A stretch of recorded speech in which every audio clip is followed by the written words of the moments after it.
எல்லாருக்கும் நமஸ்காரம். ராதே கிருஷ்ண ராதே கிருஷ்ண ராதே கிருஷ்ணா. கம்மல் திருடன் கேட்கறதுக்கே சிரிப்பா வருது.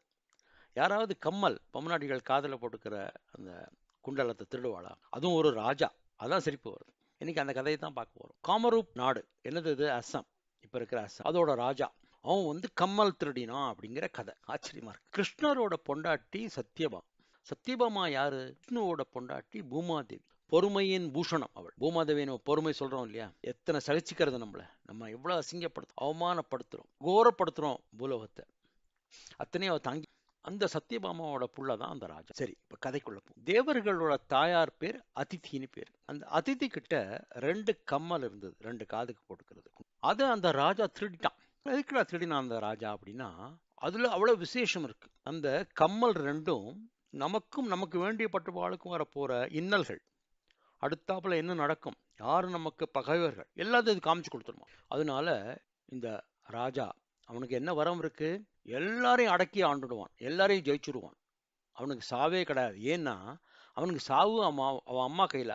அவன் அம்மா கையினால சாவுன்னா இதை யோசிச்சு பார்க்க முடியுமா? யாராவது அம்மா தன்னோட குழந்தைய கொன்னுடுவாளா? அதனால அவன் ரொம்ப திமிரு பிடிச்சி அகங்காரம் பிடிச்சி எல்லாரையும் அடக்கிட்டான். தேவர்களையும் தங்கிட்ட அடக்கி அந்த கம்மலை கொண்டு போயிட்டான். அவன் பேர் தான் நரகாசுரன். சத்யபாமாவோட புள்ள நரகாசுரன். நம்ம அவனோட கதைக்குள்ள போக வேண்டாம். அந்த நரகாசுரனோட முடிவு காலம் வருது.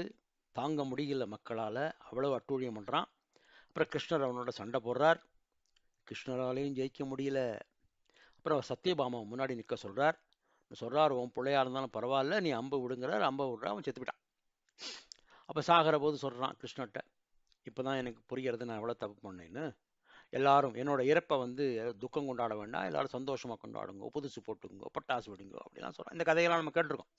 அப்புறம் அந்த கம்மலை அவன்கிட்டேருந்து வாங்கி அவர் பழையபடி அதித்திக்கு கொடுக்குறார். எல்லாரும் சந்தோஷமா இருக்கா, சுபிட்சமா இருக்கா. நம்ம எல்லாம் தீபாவளி கொண்டாடுறோம். எல்லாரும் தீபாவளி கொண்டாடுவோம். இந்த வருஷமும் தீபாவளி கொண்டாடுவோம் சந்தோஷமா. இப்ப எதுக்கு சொல்ல வருதுன்னா, அந்த பூமாதேவி மாதிரி நமக்கும் பொறுமை இருக்கணும், சகிப்புத்தன்மை இருக்கணும், எல்லாரையும் அரவணைச்சுன்னு போகணும். பொறுமைங்கிறது வந்து பொம்மநாட்டிகளுக்கு மட்டும் இல்ல, ஆம்பளைகளுக்கும். எங்க கிராமத்துல சொல்லுவா, பொறுமை புருஷ லட்சணம் அப்படின்பா. வீட்டுல பொம்மநாட்டிகள் அம்மாவோ பாட்டியோ அத்தைகளோ மனைவியோ சகோதரிகளோ பொன் குழந்தைகளோ ஏதாவது சொன்னா நம்ம வந்து ரியாக்ட் பண்ண வேண்டாம். அதை புரிஞ்சுப்போம், ரெஸ்பாண்ட் பண்ணுவோம். அவ சொல்றதுல என்ன அர்த்தம் இருக்கு, அதனால என்ன நன்மை. அவ தப்பா சொன்னாக்க அதை நம்ம கரெக்ட் பண்ணுவோம். அவ சரியா சொன்னா அக்செப்ட் பண்ணிப்போம். பொறுமையா இருப்போம். நம்மளும் அந்த பொறுமையை வளர்த்துப்போம். எல்லாரும் சௌக்கியமா இருப்போம். வாழ்க வளத்துடன் வலிமையுடன். Happy Deepavali. Deepavali greetings to everybody. Deepavali நல்வாழ்த்துக்கள். வாழ்க வளத்துடன் வலிமையுடன்.